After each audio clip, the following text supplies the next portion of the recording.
Peter Tosh was born Winston Hubert McIntosh on October 19, 1944 in Westmoreland, Jamaica. He was a pioneering reggae musician, singer, songwriter, and activist. Today we discuss 10 life lessons we can learn from Peter Tosh. We do the knowledge and discover the jewels that made him one of the greatest revolutionary artists of all time.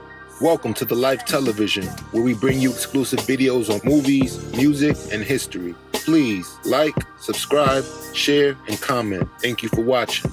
Number 10, discover your talent. When Peter was born, he was abandoned by his underage parents and shuffled amongst relatives. He grew up with his aunt, who introduced Peter to music and singing when she took him to church. When Peter was 15, his aunt died and he moved to Trenchtown in Kingston, Jamaica. He first learned guitar after watching a man play a song that captivated him. He watched the man play the same song for half a day, memorizing everything his fingers were doing.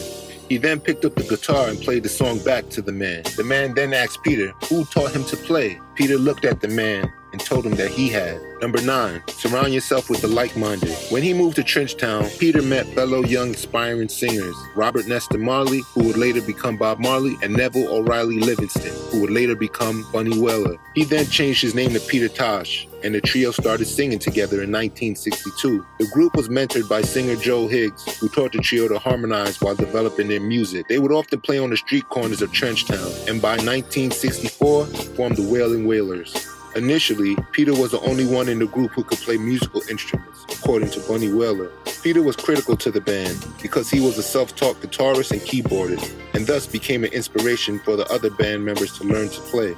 The Wailers had a major ska hit with their first single, Simmer Down, and recorded several more successful singles. Number 8, embrace your authentic self. Peter lived his Rastafarian faith openly and unapologetically. He taught the importance of living in alignment with one's core values rather than conforming to societal pressures. Peter's journey to Rastafari was a personal spiritual awakening, deeply influenced by the socio-political climate of Jamaica. His aunt ensured that he had a Christian upbringing. Moving to the impoverished but yet culturally rich Kingston slum of Trenchtown exposed Tosh to the daily struggles of a disenfranchised Jamaican community. The Rastafari movement, which originated in similar communities, offered a powerful worldview of black self-reliance, resistance against oppression, which they call Babylon system, and a connection to African heritage, which resonated deeply with Tosh.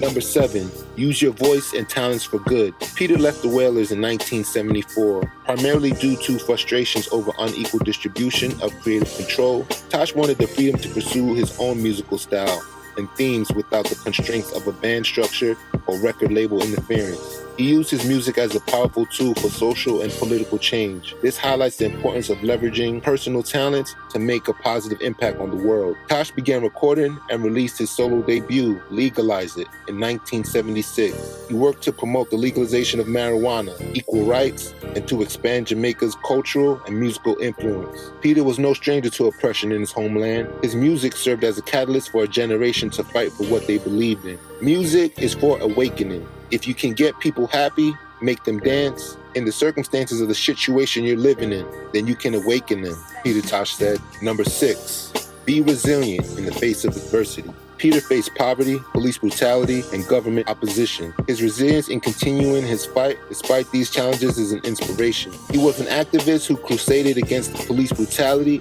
and advocated for drug law reform and equal rights. His work trumpeted freedom and the struggle against injustice, and he emphasized the connection between music and revolution. Hounded, beaten, and jailed by Jamaican authorities, Tosh never backed down or soft-pedaled his views. Peter spoke on the peril of nuclear weapons and the injustice of apartheid. He was the first major songwriter to discuss this issue openly. He felt music was a vital tool in all these struggles, and he performed countless benefit concerts. Number 5, embrace African heritage. Peter was a strong advocate for African identity and repatriation, encouraging a deep appreciation and respect for one's cultural roots and heritage. In his song African, which he released in 1977, he offers a moving testimony to shared roots, declaring, "Don't care where you come from, as long as you're a black man, you're an African." The song's passionate demand that black people ignore the shades of their complexion and celebrate their common origin continue to resonate powerfully. Number 4, Get Up, Stand Up. The anthem Get Up, Stand Up, co-written by Tosh, is a timeless call to action. Peter viewed Get Up, Stand Up as much more than just a song. It was a potent political and spiritual statement, and an anthem for personal and collective empowerment. It embodied his militant advocacy for equal rights, justice, and self-liberation. To Tosh, the song was a direct condemnation of Babylon's system, the oppressive governments and institutions. He believed people shouldn't passively wait for a spiritual reward in the afterlife. In lyrics, if you know what life is worth, you will look for yours on earth. As a devout Rasta, he emphasized finding divinity and empowerment within oneself. Most people think great God will come from the sky. The song's powerful expression of his Rastafari beliefs, promoting the inherent worth and power of black people and challenging the colonial narratives that he felt diminished their heritage and rights. Ultimately, Get Up, Stand Up was an instruction manual for Tosh's life to challenge authority, demand respect, and fight for a just existence. Number 3, strong body, strong mind. Peter was an avid unicyclist. He developed an interest in unicycles after leaving the Wailers in mid-1970s and became quite skilled at it, able to ride forwards, backwards, and hop. He often incorporated unicycling into his public persona and performances. He would amuse audiences by riding his unicycle on stage at his shows. During an appearance to promote his album, Mama Africa, he rode his unicycle through the halls of the MTV studio for his interview. Tosh viewed unicycling as a science of balance, which he connected to a personal inborn discipline.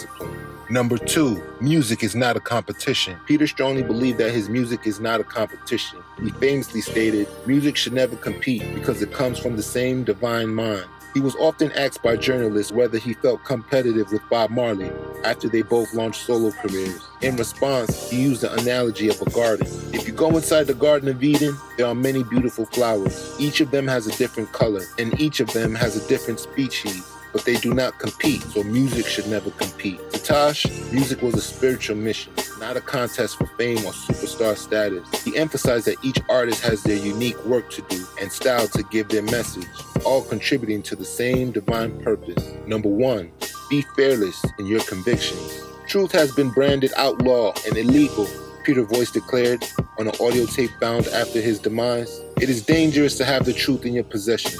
You can be found guilty and sentenced to death. Peter's fearlessness was demonstrated through his unwavering willingness to challenge authority, speak truth to power in the face of physical danger, and to live an authentic life aligned with his Rastafari principles, regardless of the consequences. He refused to be intimidated by politicians, police, and the music industry.